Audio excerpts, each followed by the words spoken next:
Assalamualaikum warahmatullahi wabarakatuh. Salam sejahtera bagi kita semua. Salam Om Swastiastu, Namo Buddhaya, salam kebajikan.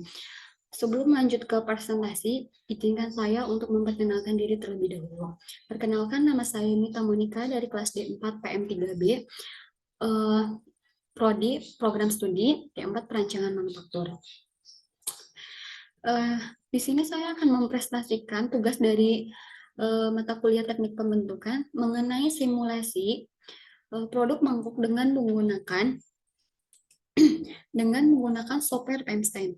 Adapun outline yang akan kita bahas pada penjelasan nantinya, yang pertama ada deskripsi produk, yang kedua ada penentuan ukuran dengan menggunakan hasil dari 3D scan dan benda aslinya, yang ketiga ada material, yang keempat ada proses Einstein, yang kelima ada hasil, dan yang keenam ada analisis.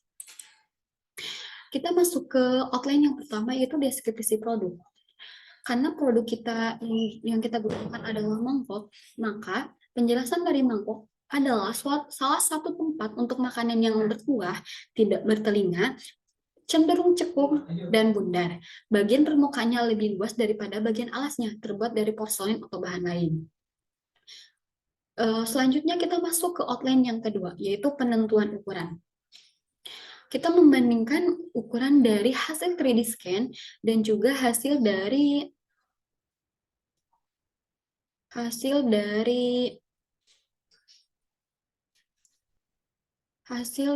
benda aslinya. Maka tinggi yang kita gunakan adalah 55,87 mm. Penentuan diameter berdasarkan hasil perbandingan antara 3D scan dan benda aslinya, maka diameter dalam yang kita gunakan adalah 121,49 mm. Begitupun juga penentuan diameter bawah, angka yang kita gunakan untuk pembuatan desain yang aslinya, maka berada di angka 51,7 mm. Nah, penentuan radius, untuk masalah penentuan radius,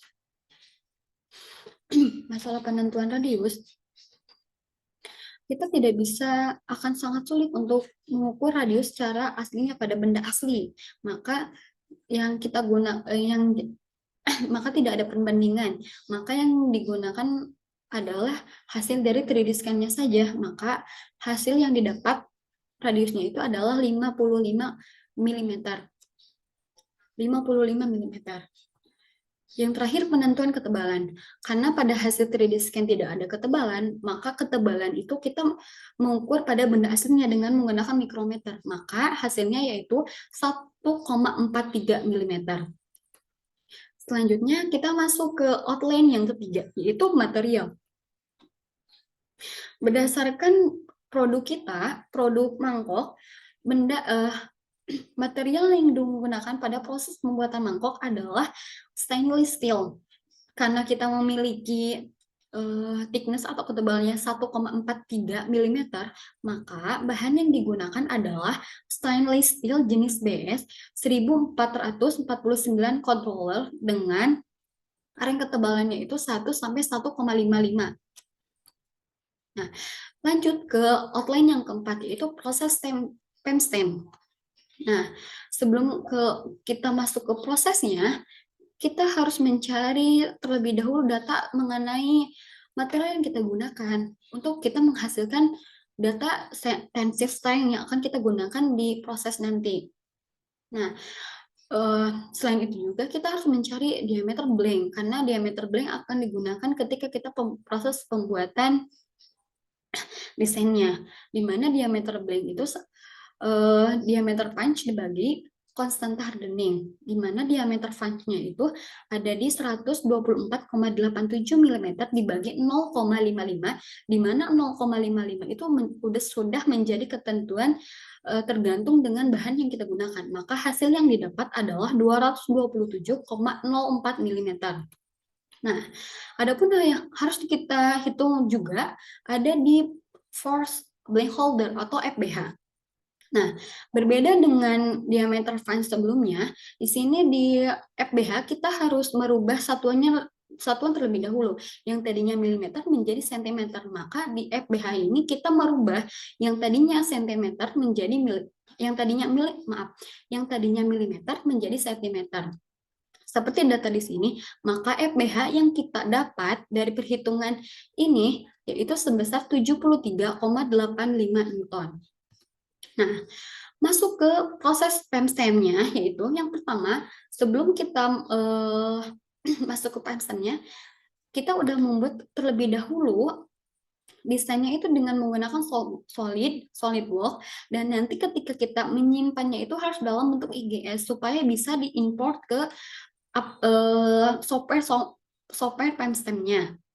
Nah, setelah pembuatan desain, kemudian sebelum kita menginput, kita harus terlebih dahulu membuat folder tersendiri untuk PEMSTEM ini.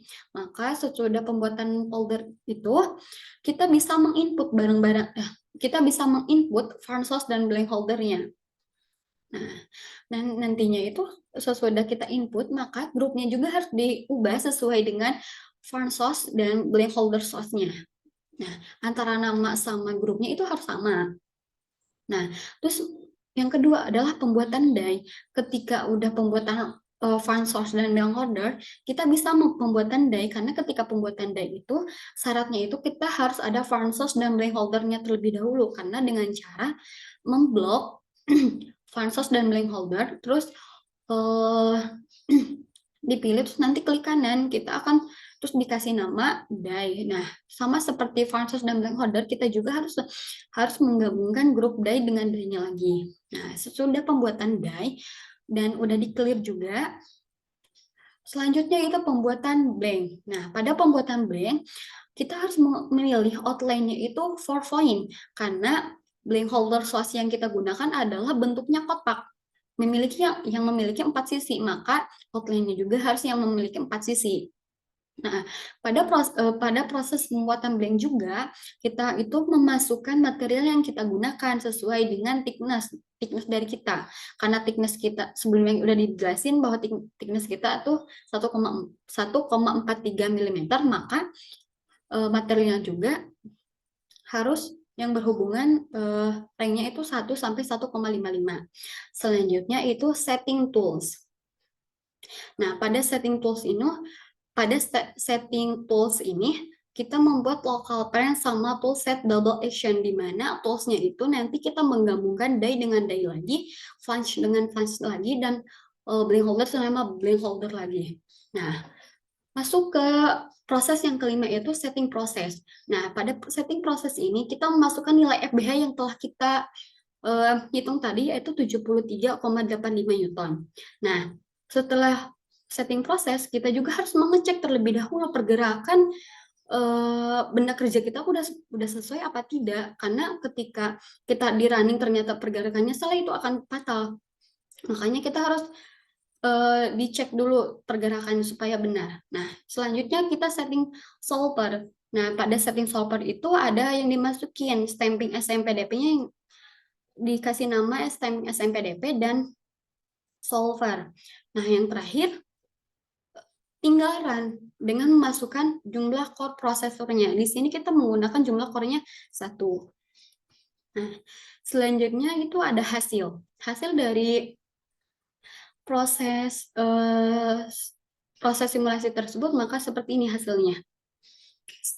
Stage ke-1, stage ke-2, stage ke-3, stage ke-4, stage ke-5, stage ke-6, stage ke-7, stage ke-8, ke-9, 10, sama yang terakhir. Nah, kita masuk ke outline yang ke-6, yaitu analisis. Nah, analisis di sini berdasarkan hasil dari proses simulasi di atas ya. Nah, ini dalam bentuk diagram FLD, karena pada dasarnya diagram FLD itu dibagi menjadi beberapa kurva yang berbeda ataupun zona yang berbeda, seperti ini. Nah, pada dasarnya sumbu vertikal dan horizontal masing-masing itu sesuai dengan regangan mayor dan minornya. Nah, seperti di sini, pada hasil dari analisisnya itu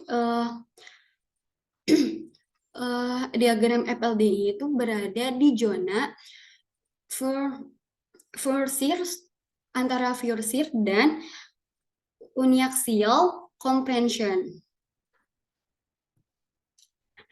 Sekian dari presentasi saya. Mohon maaf bila banyak kesalahan dan kekurangan karena saya masih dalam mode pembelajaran. Terima kasih dan sekian dan terima kasih. Saya tutup. Assalamualaikum warahmatullahi wabarakatuh.